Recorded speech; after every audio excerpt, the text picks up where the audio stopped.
Washington's offense was perfect against UC Davis.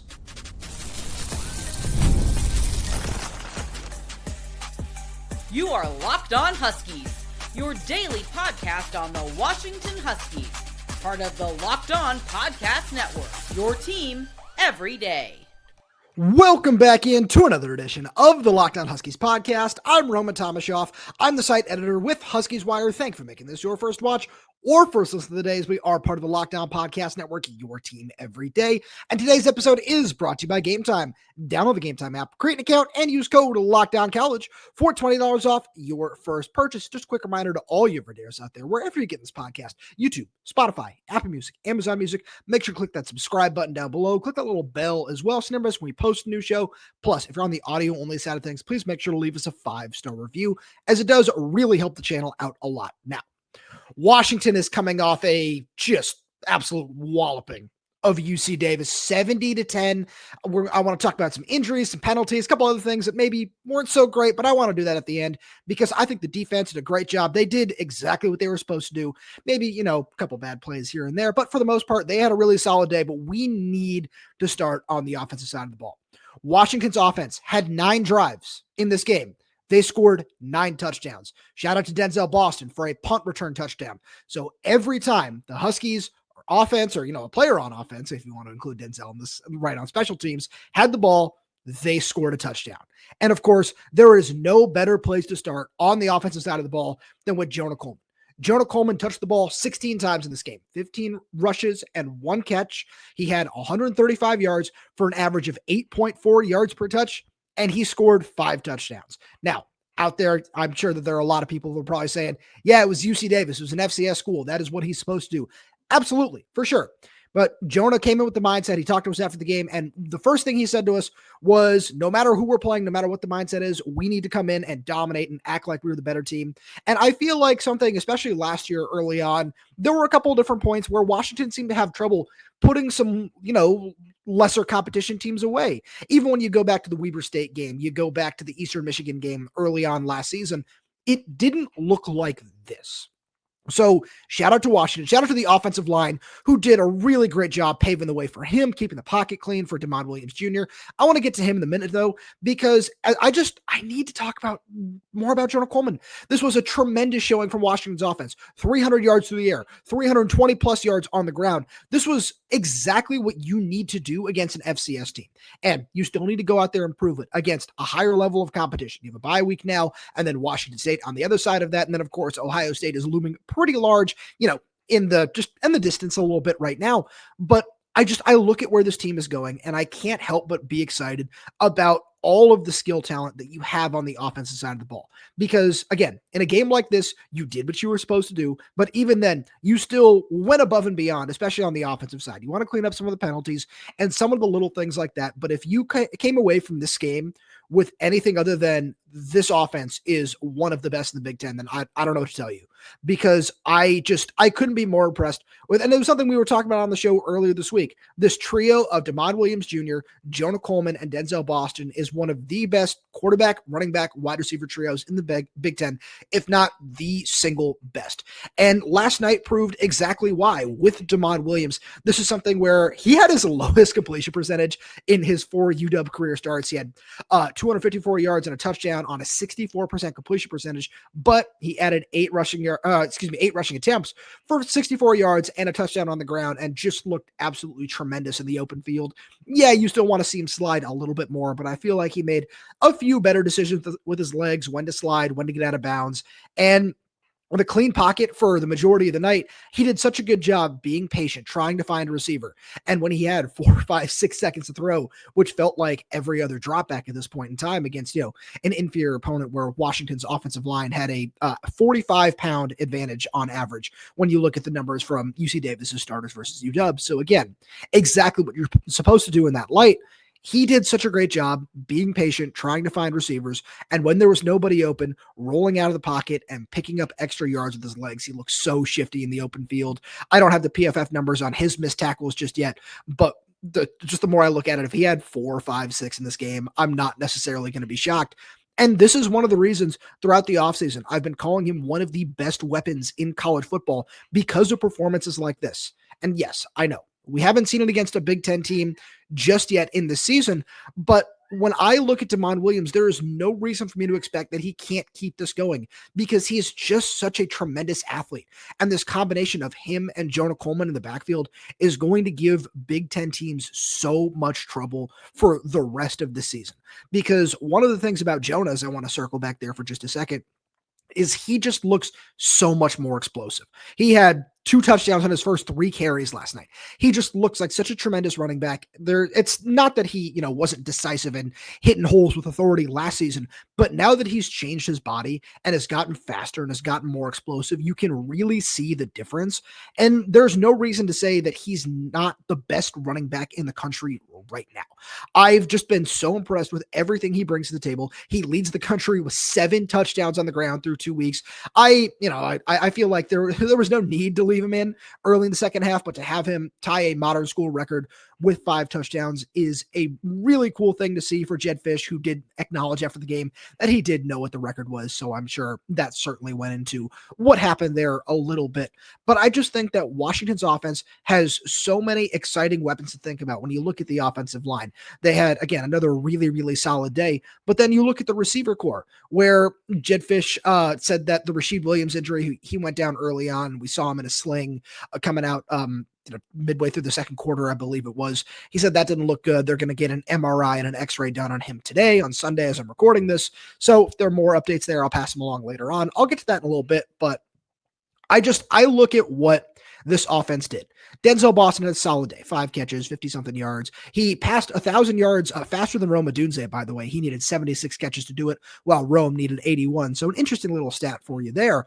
But I look at the rest of this receiver core, and again, this is one of the reasons that throughout this offseason, I've been so excited about what this Husky team is going to bring to the table, where Raiden Vines-Bright had a solid day. I love that 45-yard reception on the deep corner. That was a really nice throw and catch. And then, of course, Dezmen Roebuck making plays on a little pop pass, getting his first career touchdown from 47 yards out. Another Locked On Huskies bold prediction hits for me, by the way. Love to see that.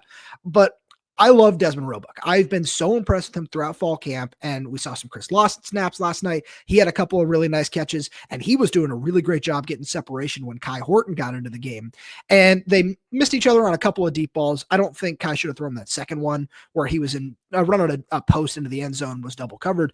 But it was very clear that Washington is excited about Chris Lawson, but after he was dealing with an injury for the majority of fall camp, Dezmen Roebuck surpassed him, and he showed last night why.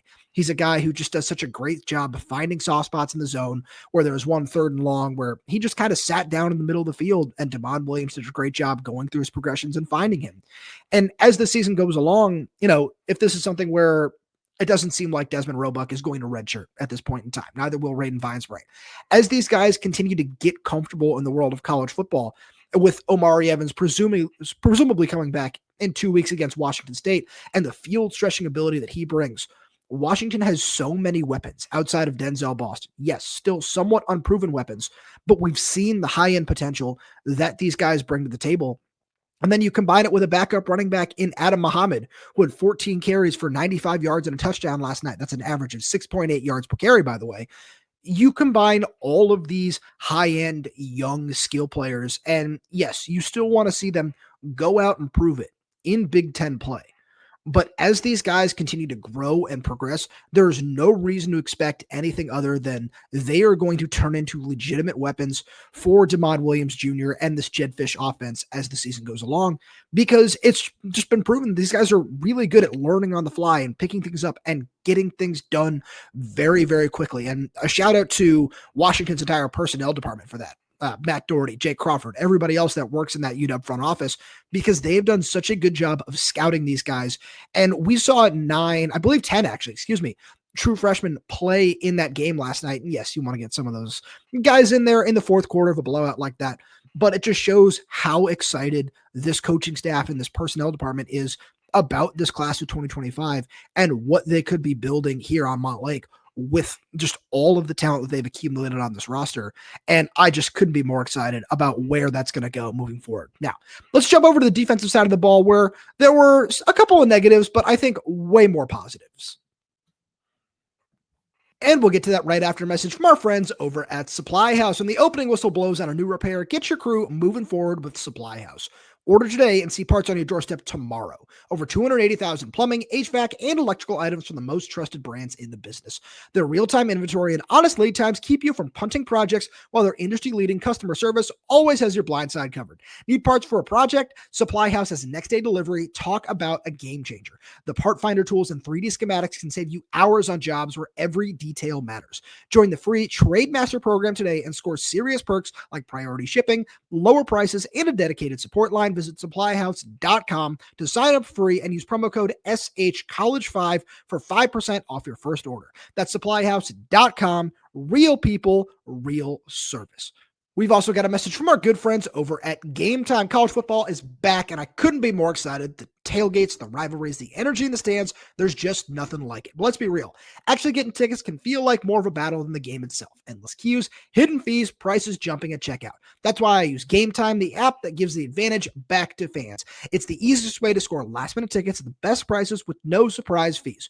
What you see is what you pay. You can pull up the Game Time app, and in just a couple of taps, you will find amazing deals. I'm talking about your favorite college football games for as low as $25. The app makes it so simple, too. You can even see the exact view from your seat before you buy. So take the guesswork out of buying college football tickets with Game Time. Download the Game Time app, create an account, and use code LOCKDOWNCollege for $20 off your first purchase. Terms apply. Again, that's promo code LOCKEDONCOLLEGE for $20 off. Swipe, tap, ticket, go. Download Game Time today. As we look at the defensive side of the ball here, the numbers are pretty solid. 218 yards, and that didn't come, and they didn't get over 200 yards until the very final play of the game. So I look at the defensive numbers, and I think that's a really solid place to start. 10 points. There are certainly a couple of big plays in there, but we'll dive into that in a second because I want to start where all of the attention has been for the last week or so, and that's on the defensive line. Washington had a 50% pressure rate. That's 16 pressures on 32 dropbacks in the game, 3 sacks. Obviously, that started off on the right note with Jacob Lane, who did just a tremendous job on a bull rush on the very first play and got in there and wrapped up Caden Pinnock. Zach Durfee and Isaiah Ward had the other 2 sacks on the night. I look at the defensive line, and it was so clear that they were able to impose their will on a lesser opponent, just like we were talking about a few minutes ago on the offensive side of the ball. That's what you're supposed to do in a game like this. So I feel like the people who are still a little concerned about the defensive line might still, rightfully so, have questions until you see it against a Big Ten opponent. But this was exactly what you were supposed to do in a game like this. And I'm happy with how the defensive line performed because you don't even have to look at it from just a pressure standpoint. Look at the just every ensuing play on the next, that drive and then the following drive from the UC Davis offense. And it was, we need to get Caden Pinnock away from this defensive front. As soon as the ball was snapped, it was either out of his hand. You look at that third down play on the screen where the receiver wasn't even ready for the ball because the ball was out of his hands that quickly. And then again, on the ensuing drive, it was just one of those things where they wanted to roll him out and get him away from this pass rush. And Alex McLaughlin, by the way, shout out to him on that first down play, made a really nice pass breakup where it looked like he was just spying on Caden Pinnock and rolled out to the right and saw that there was a receiver coming open downfield and did a nice job identifying the play and just stepping in the way and getting a hand on the ball to knock it down. And I think that that's kind of really telling where, again, you want to see it against a stronger level of competition. But for the defensive line, this is a really nice step in the right direction. First of all, shout out to Armand Parker, who got his first snaps in a UW uniform finally after missing several years with injuries. That's a really awesome story to see him get out there. And I really do hope that he can continue to be a impact player who can find his way into the rotation because we look at last night and Washington was really thin along the defensive line. You're missing Logan Sagapolu again, Javon Parker, Deshaun Lynch was held out as well. And then Antario Thompson was listed as questionable, didn't get the official start because Bryce Butler was on there for the first play of the game, but he still played a limited role. So I look at where this defensive line is right now, and it's nowhere close to healthy. This is where having this early bye week might help these guys out, where I think Logan Sagapolu and Deshaun Lynch, from Jed Fish's comments after the game, should be healthy and ready to go on the other side of this. So I think that's going to be a nice little boost where, again, I'll get into some more of the injury stuff in a little bit, but I think that this defensive line is still just scratching the surface of what it can be, where Jacob Lane looked really, really solid. The effort and the energy that he brings on every single play. It's a lot of fun to see. Zach Durfee getting his first sack of the year was really nice. He was second on the team in tackles, by the way, with 4. And we still saw Ryan Walters doing some different things with him in terms of coverage and having him drop off a little bit and just bringing pressure from different angles and not asking him to just do one thing.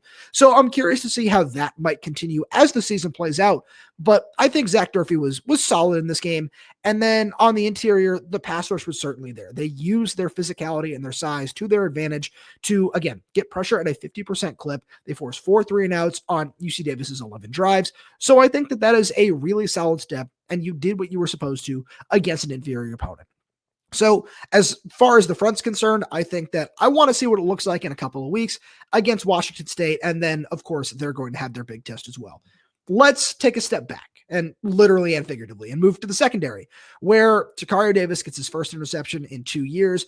And this was just a heck of a play. I want to talk about it for a couple different reasons. The first one is he absolutely got beat off the line on a deep crossing route. He was not playing press man. He was playing off a little bit, and the receiver made a really nice cut and was able to get over the top, and it was a poorly thrown ball. And if Caden Pinnick leads his receiver a little bit more, it might be a touchdown.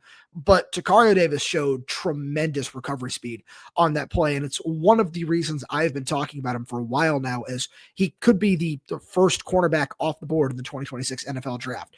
At that size, moving that well, I am so excited to watch his season play out, where he gets the interception, and then it looked like he might have landed on the ball or something, because as he went back over the sideline after he needed help getting off, the coaching staff didn't seem overly concerned about it. Jed Fish said he was okay. He took a seat on the bench and was kind of laughing with John Richardson and didn't go back into the game from there. But, following that drive, I believe that was Jonah Coleman's 3rd touchdown, which made it 28-3. So there wasn't necessarily a huge emphasis on getting Tacario back into the game after, a play like that. So I'm not necessarily concerned about his long-term health, but that's a play where that's why you go out and get a guy like that, where, yes, there are still certainly upgrades to be had in the trenches as Washington just continues to build, and as Jed Fish continues to build his program on Montlake. You want to continue to find impact pass rushing defensive tackles, but I think the bodies you have in the room are solid right now. And when you have the ability to go out and upgrade at cornerback and get the number 1 cornerback available in the transfer portal, and again, arguably the number 1 cornerback in the country, you go out and you do that every single time. And it's not just because he's a perfect fit for Ryan Walters' defense. He showed you why last night. He is such an incredible athlete, and he's a guy that I'm just so excited about as the season continues, because he is certainly going to get tested in a couple of games here shortly, but for the most part, he is the kind of guy who can lock down an opponent's number 1 wide receiver week in and week out. So he is just going to be such a big key for this defense. Keeping him healthy in this game was certainly priority number 1, and seeing him get his first interception since 2023 was certainly something to be said as well, because as we just look back on what his spring was like, what his fall was like, the biggest point of emphasis from secondary coach John Richardson and this entire defensive staff was turning good plays into great plays. Tacario Davis is very good at making good plays. He came into the season with 22 pass breakups in his career. It's a really solid number, but only 1 interception. And he said he wanted to change that this year. He has All-American aspirations, and making plays like that, if he can keep doing that in Big Ten play, are certainly going to be able to get him to all Big Ten, and certainly some of those other accolades as well. So let's talk about the one thing that was concerning. I'm sure that there are a lot of people that are going to sit here and say that run from Carter Vargas was really concerning. And yeah, I agree. That 35-yard run where kind of looked like he just got lost, where UC Davis's all their best players just seemed to be really small and really fast. So they got lost in the trees behind the line of scrimmage a little bit. And I think the same thing can be said for Carter Vargas, who did a nice job bouncing that run outside, break and contain, same concerns that showed up for Washington's defense last week against Colorado State as well. And it was nice to, only see 1 or 2 of those in this game. But the tackling on that play and a few other ones, well, it didn't come back to bite them in this game. Those are things that need to improve. I was really impressed with Washington's open field tackling against Colorado State. I don't think I can say the same thing for this game. And that's one thing that, again, I do want to see improve, and you've got a little bit more time to work on it.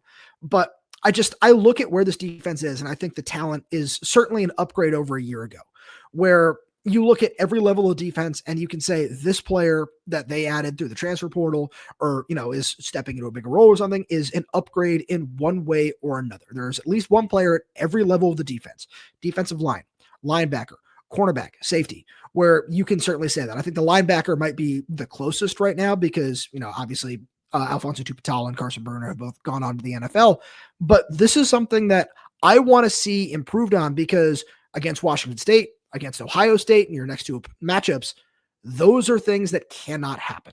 So I'm curious to see what kind of adjustments Ryan Walters might be able to make, and if Washington can just improve on that open field tackling, because after a nice start, you dip down, and it shouldn't be a roller coaster. That's one thing that needs to stay steady throughout the season is you cannot be missing tackles, especially in this conference where you're going to see so many run-heavy opponents. And Washington has shown that they have the bodies needed to stack the box and play solid defense and contain runs. But when those guys get outside, making tackles in the open field and not allowing big plays is going to be so critical for the future of this team. And if they want to get to 8-4, 9-3, like I have them this season, those are the plays that they need to make no matter the level of competition. I'm really intrigued about that, but I want to talk about an injury update on Rashid Williams and a whole lot of other thoughts I got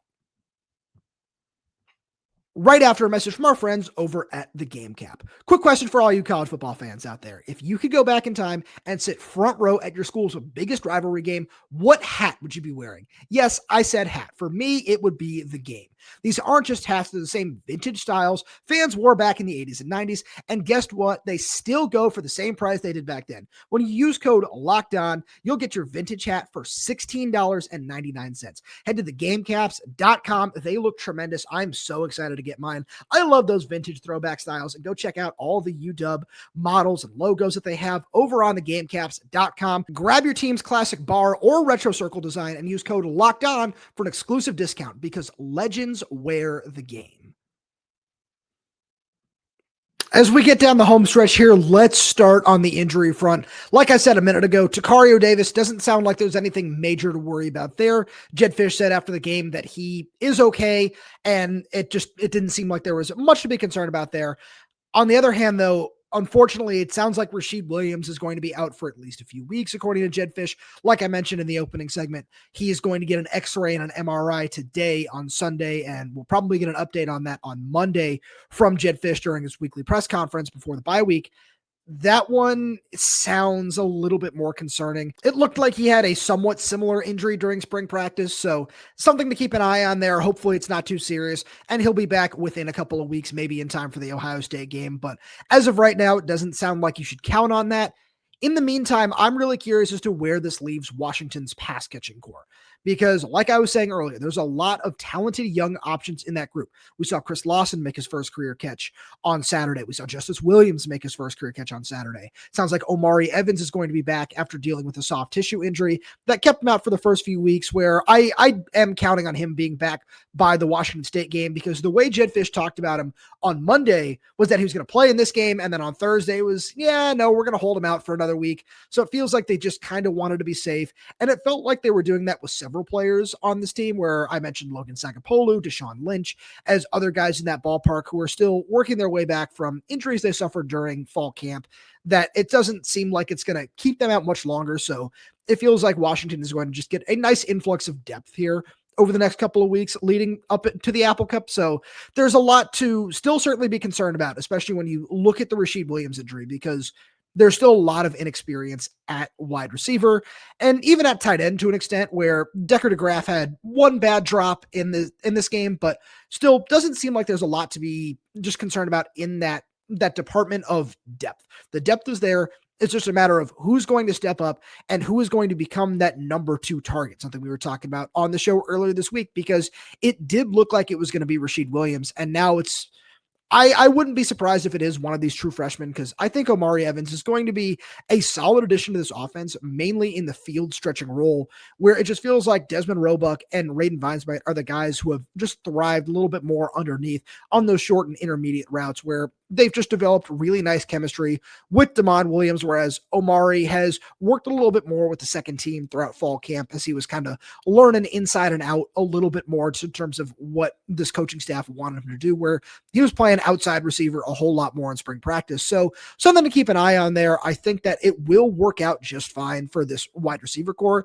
It's probably one of the reasons they also signed 5 in the 2025 class to prepare for, injuries or just have some kind of extra depth at the position, which we really didn't see last season.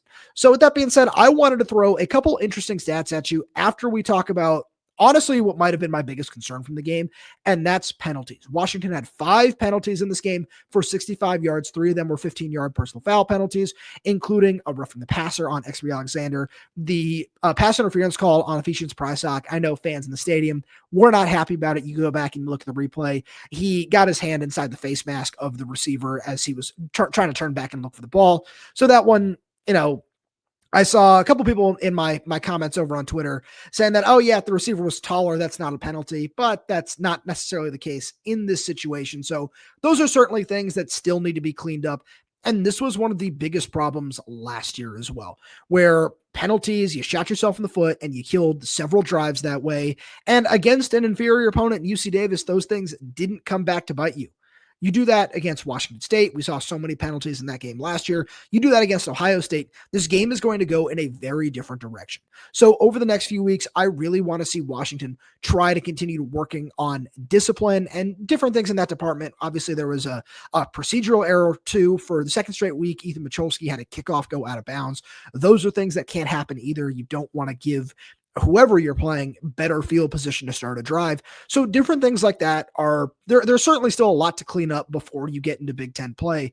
And again, as big of a concern as that is for me, I think it still just dwindles in comparisons to the positives that you can take away from this game, because there are so many individual performances that you can look at and single out and just say, yes, I really like what that guy did. I like what that guy did. And that's going to be a lot of my Monday show. So make sure you stay tuned for that, because I want to talk about some of the really interesting team stats that came up in this game.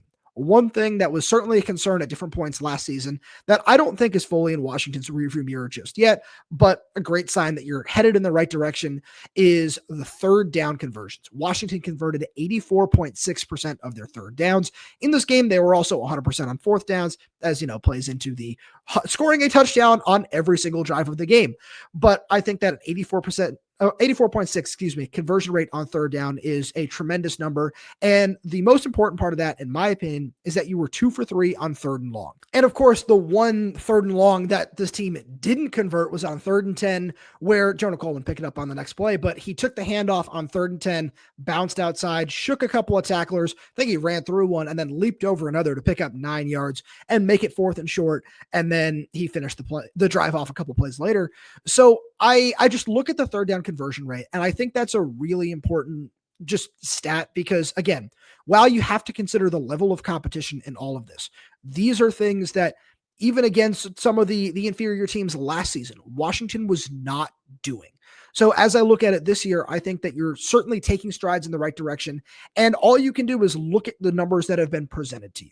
So this is what I see in front of me. This is what I'm going to go off of for the time being. And if this keeps up, great. And if not, you can certainly have more discussions about what needs to be fixed and different things like that. But having an 84.6% conversion rate on third down, going 2 for 3 on 3rd and 9+ is an awesome number. And not only that, on all third downs, Washington was averaging 11.4 yards per play. So a really solid number where you're still moving the sticks no matter, what it is, as long as you haven't been going backwards. And that's really effective. That is great offense. That's exactly what you want to see. And again, these were some of the minor details that we didn't see last season. I remember, I believe it was the Iowa game where somebody ran a route a yard or two short of the sticks. And it's one of those things that on 4th down where you need to get past the sticks. You need to know where the chains are on, obviously every single play, but especially on crucial downs and distances like that. And that's just one of the differences in this team where you've had so much more time to work together. You're not still figuring out the playbook or doing different things like that, because you've already just had so much time to gel and come together over the 8-9 months that these guys have now been around each other. So I think that's an important thing to note in terms of where this team has certainly showed improvement. But the last thing that I want to talk about is just how impressively efficient Washington was on offense. I opened the show with it this way, and I want to just have this be my closing thought, because if you go back and you look at the numbers, this was truly one of the more impressive games, regardless of opponent, that a Washington offense has put together in a very, very, very long time. Washington had 5 drives of 9+ plays, all of which obviously ended in touchdowns. And the most important, or most impressive, really is what I should say, part of all of this is while there were 5 drives of 9+ plays, Washington averaged 3 minutes and 52 seconds on time per possession. And that's what goes back earlier to an explosive play rate of over 27%. You are finding ways to rip off chunk plays. And in a game where you compile over 600 yards of offense, you score 70 points. That's just awesome. That's really impressive. And you love to see those things because this goes back to another thing that I was talking about last season. It was very clear that Jedd Fisch's offensive scheme works. It works very, very well. No matter who the opponent is, Washington outgained their first 8 opponents of last season. And I think this is something that, obviously you go back to last year and you didn't win all those games, but it's just important to note that you were headed in the right direction. All these things were working, and it's about getting in the end zone. Now, through the early part of the season, Washington is finding ways to do that. Again, yes, you need to see it keep up against a higher level of competition. But as you look at what's in front of you, I think one other stat that I'll leave you with is this. In terms of scoring in the red zone and converting, Washington had 14 rushing touchdowns all of last season. They have 12 through 2 games. And these are things that, as you just look at teams taking a step forward, that is a massive step forward. That is converting in the red zone. That's converting close to the goal line. It shows that your offensive line is improving. And it also, again, shows that the scheme is working. You've totaled 1,100 plus yards over 2 games. Washington is headed in the right direction. And no matter the quality of opponent, there is so much talent to be excited about on this team. And now after the bye week, it's time to show it again by getting back the Apple Cup. That's all I got for you today. Thank you so much for being here, all you everydayers out there. I really do appreciate it. And if you like what we have to offer, make sure you subscribe wherever you get your podcast, whether that's YouTube, Spotify, Apple Music, Amazon Music. We're there. We're everywhere. We're updating this channel with new content every single day. So please make sure you click that like button, click that little bell so you never miss when we post a new show. Plus, if you have any questions, comments, concerns, drop them right down below in the comment section. And if you're audio only, please give us a 5-star review, as it does help the channel out a lot. Thank you so much for tuning in, and I'll talk to you on Monday.